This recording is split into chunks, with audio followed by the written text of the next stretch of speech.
The galaxy had prepared extensively for humanity. There were threat assessments, compatibility charts, and several very serious meetings where beings with 6 eyes argued about whether humans should be classified as predators, pests, or performance art. In the end, humanity landed in a new category entirely. Harmless, but confusing. Which was how a human ended up sitting in a climate-controlled room with beige walls, a chair that tried too hard to be ergonomic, and a countdown timer projected in the air like a polite threat. The timer read 30 minutes. It pulsed softly, authoritative and smug. Across from him stood the alien. She was everything the galaxy expected from an elite warrior species. Tall, impossibly symmetrical, skin shimmering with a faint bioluminescent pattern that reacted to her heartbeat. Her posture alone could have intimidated a small moon. She wore the minimal attire of her people, which was less about modesty and more about efficiency. Nothing about her suggested uncertainty, hesitation, or the capacity to linger. She consulted a wrist-mounted device and spoke in a voice that was calm, precise, and utterly uninterested in small talk. The translator rendered it flatly. This mating session has been scheduled for one standardized interval. Physical compatibility has been pre-approved. Emotional interaction is unnecessary and discouraged. At the conclusion of the timer, we will disengage. The human nodded. He had nodded a lot since arriving. Nodding seemed safe. Right. Sure. Sounds good. She tilted her head a fraction, studying him the way one might study a piece of furniture they intended to sit on. Satisfied, she activated the timer. The galaxy would later insist that what followed was irrelevant to the incident. What mattered officially was that exactly 30 minutes later, the timer chimed. A pleasant sound. Neutral. Final. The alien stepped back immediately, already reaching for her device. The session is concluded. Adequate. Okay, the human said, a little breathless, scrambling for something to do with his hands. He glanced around, then at her. Hey, do you want some water? She froze. This was unexpected enough that the translator hesitated, as if unsure whether the concept was metaphorical. Clarify, she said. I mean, you know. Water. To drink. He gestured vaguely toward a dispenser built into the wall, one of those universal galactic accommodations installed everywhere humans went because someone, somewhere, had decided dehydration was a diplomatic incident waiting to happen. She stared at him. Not in anger. Not in confusion. In calculation. There is no biological requirement, she said slowly. Sure, he said. Still. I'm grabbing some anyway. He moved before she could object, filling a cup and holding it out to her with an awkward smile, like a man offering a stray cat a treat. Just in case. She accepted it automatically. That was mistake number 1. Mistake number 2 was that he didn't leave immediately afterward, as protocol clearly implied. Instead, he sat down on the edge of the chair, exhaled, and laughed softly. Well, that was a thing. What is a thing? She asked. He shrugged. Just an expression. Means something happened. She processed this. That is self-evident. Right. Yeah. He winced, then smiled again. You did great, by the way. The compliment hit her like a misfired stun pulse. Her species did not exchange affirmations after mating. Performance was measured, logged, and forgotten. Praise implied expectation. Expectation implied continuity. She took a sip of the water. Her bioluminescence flickered faintly. The human noticed immediately. Oh. Is the temperature okay in here? I can grab a blanket if it's cold. These rooms are always weird. There is no need, she said too quickly. My thermoregulation is sufficient. Cool. He paused. I mean, cool as in okay. Not temperature cool. Sorry. Language thing. She didn't respond, but she didn't leave either. Seconds passed. The timer faded away, its purpose fulfilled. Silence settled, heavy and unfamiliar. The human cleared his throat. So. Uh, is there anything else you need? Or want? The question lodged itself in her cognition and refused to dissolve. Want was not a factor. Want was for inefficiencies. Want was for species that lingered and lost wars. And yet, she looked at the cup in her hand. The water was unnecessary. The act of offering it had been entirely voluntary. Uncompensated. Unrequired. Her device chimed softly. An incoming message from her command vessel, reminding her that her shuttle was prepped and awaiting departure. She dismissed it without replying. The session, she said carefully, may require additional observation. He blinked. Oh. Sure. I mean, that's fine. I don't have anywhere to be. That, too, was wrong. Humans always had somewhere to be. Schedules, obligations, hierarchies. Yet he sat there as if time had become flexible out of courtesy. She remained standing, uncertain why her feet hadn't moved. Explain your post-mating behaviors. He laughed again, softer this time. Oh. That's just normal, I guess. You hydrate. You check in. Make sure everyone's okay. Why? He hesitated, frowning slightly as if the question itself were strange. Because it's nice? Nice.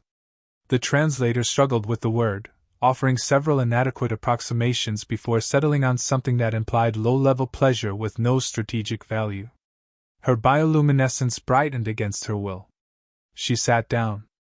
The human noticed and immediately shifted to give her more space, another instinctive courtesy that sent a ripple through her neural patterns. Sorry. I didn't mean to crowd you. You were not, she said, then stopped, recalibrating. You are considerate. Well, I try. Another message pinged. Then another. She ignored them all. Her species believed mating was a biological task, completed and discarded like a spent weapon.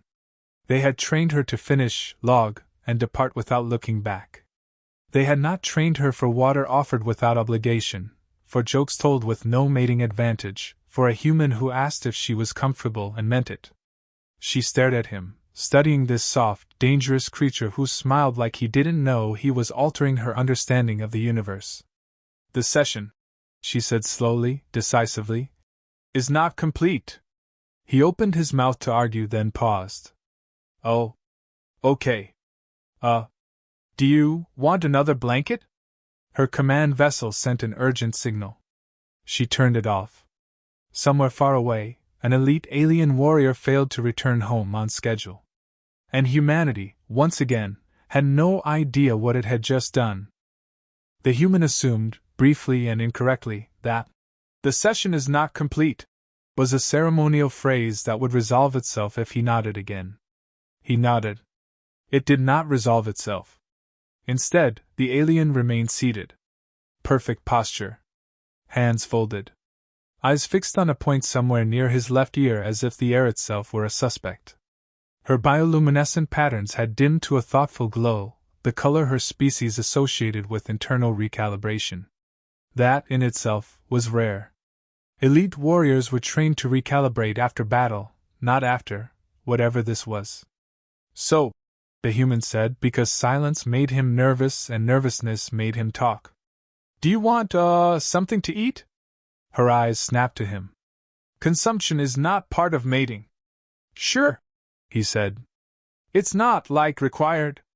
But people usually get hungry after, you know. Stuff. Define usually. He shrugged. Most humans? This was alarming. Her data had not included post-mating caloric cravings. She opened her wrist device and began recording. Clarify the biological mechanism.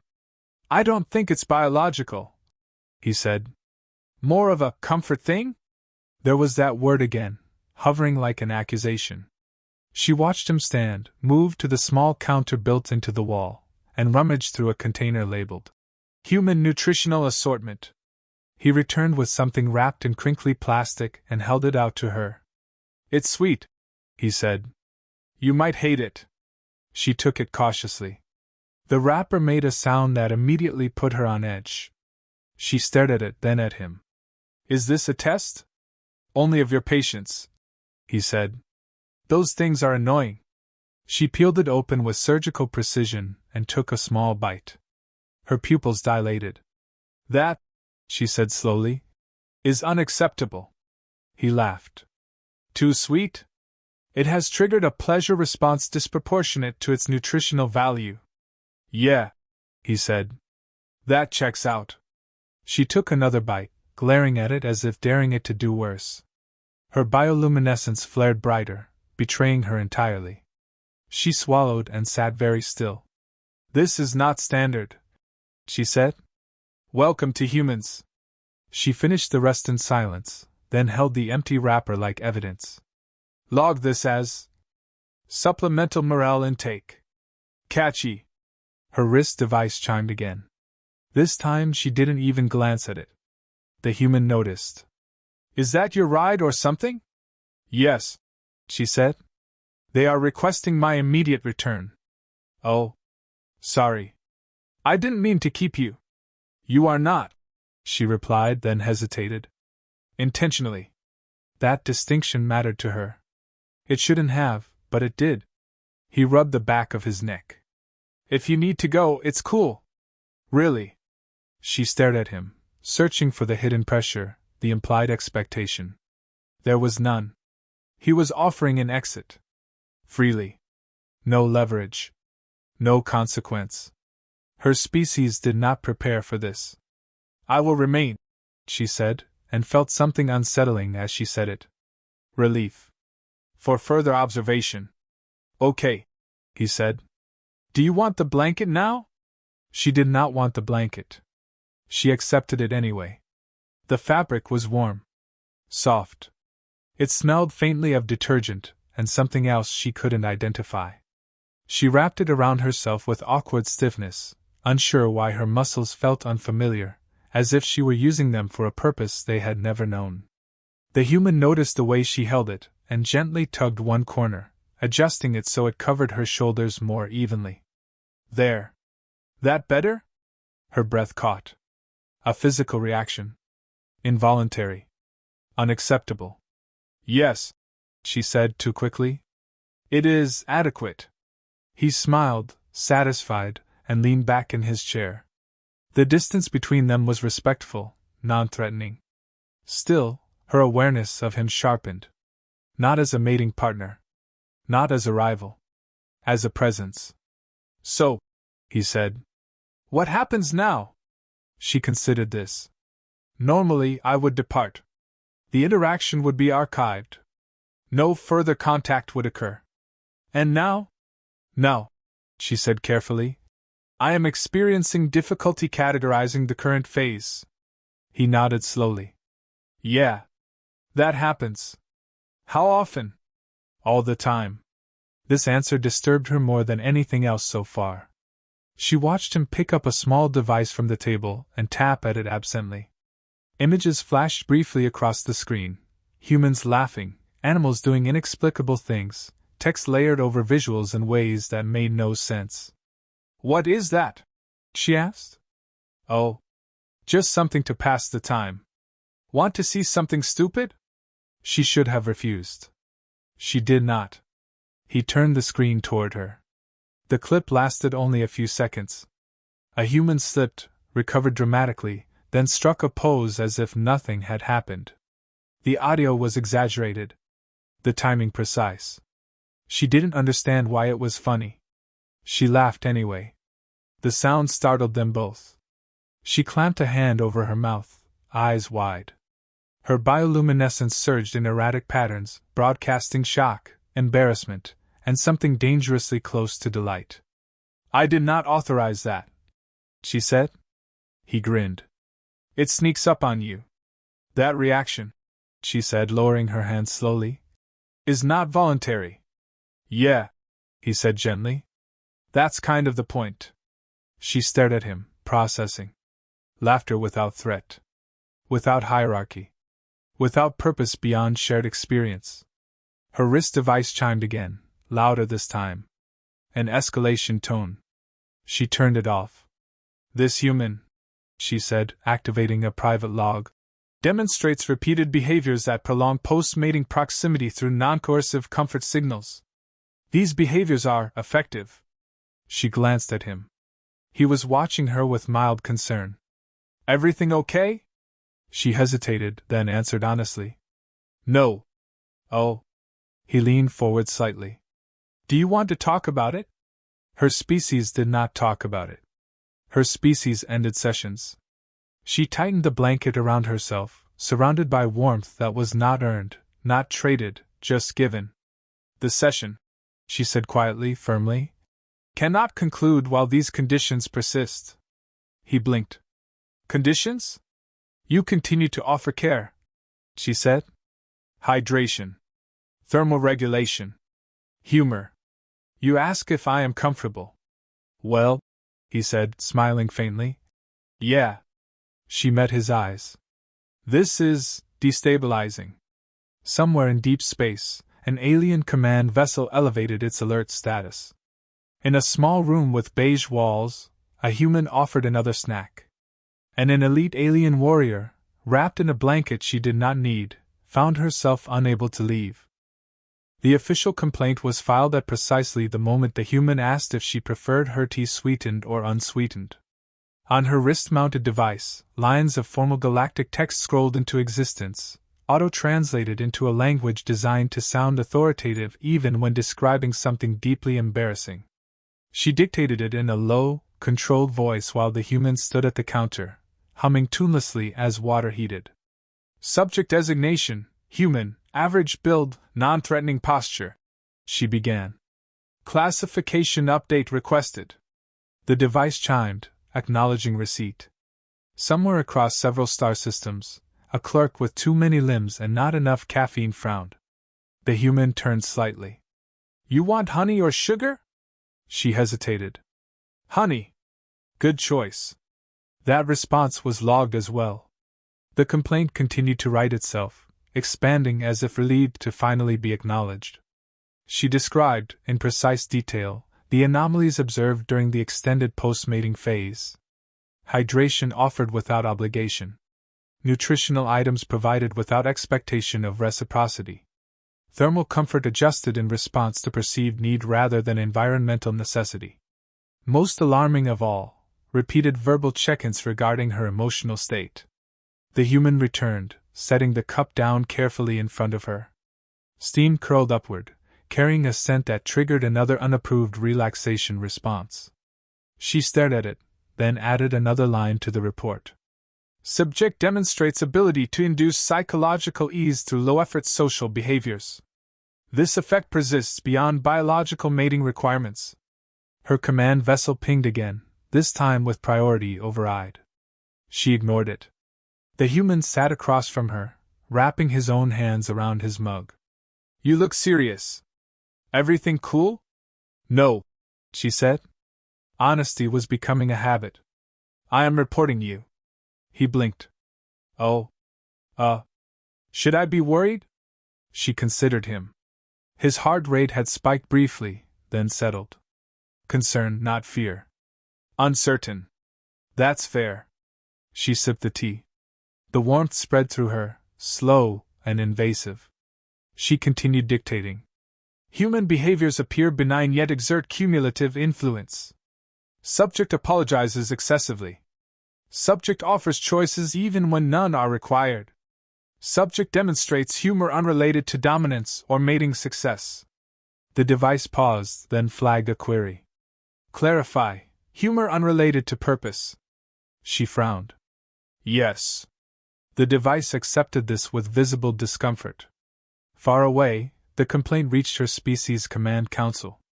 The room fell silent as the text scrolled across multiple holodisplays. The warrior who had never failed a mission, who had once broken an enemy line by sheer presence alone, was requesting a reclassification of an entire species. She has been compromised, one counselor said flatly.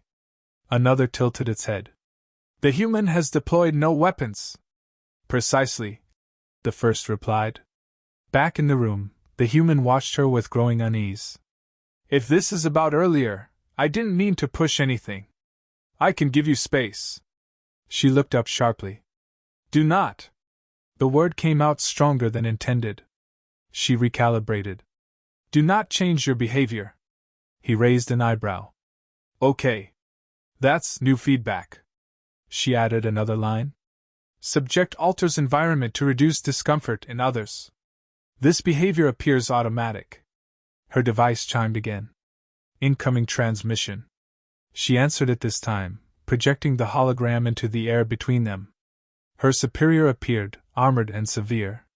Report, the commander demanded. The session is ongoing, she said. It exceeded its scheduled duration by several intervals. Yes. Explain. She hesitated, then gestured toward the human. He is considerate. The commander's crest flared. Define. The human gave a small wave. Hi. The commander stared. Is this the human? Yes. It looks unimpressive. Agreed, she said without thinking. The human snorted. Rude, but accurate. She continued, choosing her words carefully. He exhibits behaviors that foster prolonged proximity without coercion. I am unable to disengage without discomfort. Silence. This is unacceptable, the commander said finally. You will return immediately. She tightened the blanket around herself. I decline. The word echoed like a shockwave. You decline? The commander repeated. Yes. The session remains incomplete. The commander's gaze flicked to the human. What have you done to her? He held up his hands. I made tea. This did not help. The transmission cut abruptly. Her device began to buzz with incoming alerts, escalating in frequency and intensity. She silenced them all with a single gesture. The human leaned back, exhaling slowly. Wow. I think I just caused an interstellar incident. She shook her head. No.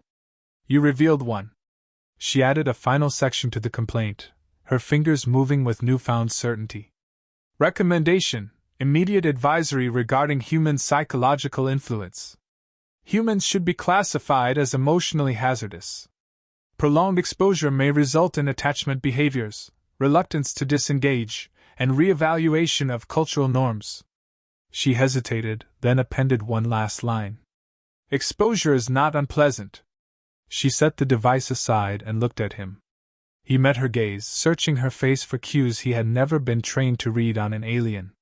So, he said gently, what happens now? She considered the question, the room, the cup of tea warming her hands, the blanket she no longer pretended not to need. No, she said. My people will demand to know why I refuse to return. And I will tell them the truth. He waited. She inhaled. You are illegally charming. He laughed, startled and genuine. Is that bad? It is, she said. And it is spreading. Somewhere in the galaxy, emergency meetings were being called. Warnings drafted. Labels revised. In a small beige room, a human smiled at an elite alien warrior who had just accused his entire species of emotional contraband. And she, impossibly, smiled back. By the time the third diplomatic channel opened without permission, the human had stopped being surprised by floating holograms and started worrying about whether offering snacks to interstellar authorities counted as treason. The room filled with overlapping projections, sharp-angled officials from her species, rounded delegates from neutral systems, one shimmering being that appeared to be pure light and irritation. Their voices overlapped until the translation field struggled to keep up, compressing outrage into something almost musical. This is unacceptable. She has violated protocol. Why is the human sitting? Why is the warrior wrapped in fabric? She adjusted the blanket around her shoulders deliberately and stood. The simple act silenced them faster than any weapon she had ever carried. I remain, she said, her voice steady. By choice. That word rippled through the channel like a dropped object in still water. Choice is not relevant, one counselor snapped. The session has concluded. She glanced at the human, who instinctively half rose, then stopped when she lifted a hand. The gesture wasn't dominance. It was reassurance. He stayed seated, trusting her without even realizing he was doing it. The biological component has concluded, she corrected. The interaction has not. A delegate leaned forward, eyes narrowing. Explain. She did. Calmly. Thoroughly. She described the water, offered without need. The blanket, adjusted without request. The humor, pointless and therefore dangerous. She described how the human asked questions and waited for answers. How he offered exits and meant them. How her own body and mind reacted not to mating, but to consideration. This species, she said, does not bond through obligation. They bond through voluntary care. The human flushed slightly. I mean, yeah? Several delegates recoiled as if she'd announced a new weapon class. You are compromised, her commander said, voice tight. No, she replied. I am informed. The light being pulsed. Is this human exerting control over you? She looked at him again. He was watching her with concern, not triumph. Ready to apologize if this went badly. Ready to step back if she asked? No, she said. He relinquishes control constantly. That caused more disruption than anything else she had said. The council demanded a demonstration. The human, dragged into this without consent as usual, was instructed to explain his method. He stared at the semicircle of beings who could, collectively, vaporize a continent. I don't have a method, he said honestly. I just don't want people to feel bad if I can help it. Silence. That's it? Someone asked. He shrugged. I offer water. I ask if people are okay. I tell dumb jokes. Sometimes it works. Her bioluminescence brightened softly. Pride, she realized. For him. The council withdrew to deliberate. The projections vanished one by one until only the two of them remained in the beige room that had somehow become a battleground for cultural collapse. He let out a long breath. So. That went intense. Yes, she agreed. They are frightened. Of you? Of you? He blinked. Me? She nodded. You dismantle systems without intending to. That seems inefficient. It is catastrophic, she said. Which makes it human. They sat in companionable silence while the galaxy decided what to do with them. He refilled her tea without asking. She accepted without comment. At some point, she leaned slightly toward him. He noticed, stiffened for half a second, then relaxed and stayed where he was. When the council returned, their tone had shifted. Less accusatory. More cautious. Humanity will be reclassified, the light being announced. Not as a military threat. The human perked up. Oh, good. But as a psychological hazard. Oh. Extended exposure may result in attachment, loss of operational efficiency, and voluntary deviation from protocol. The human frowned. That sounds bad. It is, her commander said. And yet, the light being continued. No coercion has been observed. No dominance established. No hierarchy enforced. The council turned to her. Warrior. Will you return now? She considered the question carefully. She could leave. The human would not stop her. That was the most dangerous part. No, she said. Not yet. And the session? She glanced at him. He met her eyes, open and uncertain, ready for whatever answer she gave. The session, she said, has evolved. The council hesitated, then recorded it. Humanity received its new advisory that day. Across the galaxy, signs appeared in docking bays and embassies. Caution, humans may offer comfort. Prolonged exposure not advised. Emotional entanglement possible. Back in the room, the human read the notice on his device and laughed. Wow! We finally made a list. She tilted her head. You find this amusing? A little. Mostly because it explains a lot. She studied him, this soft-voiced, dangerous creature who could dismantle civilizations by asking if they wanted tea. What will you do now? He shrugged. Same stuff, I guess. She made a decision then, one that would echo through her species for generations. She opened her wrist device and scheduled another session. The human watched the display appear, blinking in surprise. Oh. Is that? Yes, she said. It is optional. He smiled, slower this time, warmer.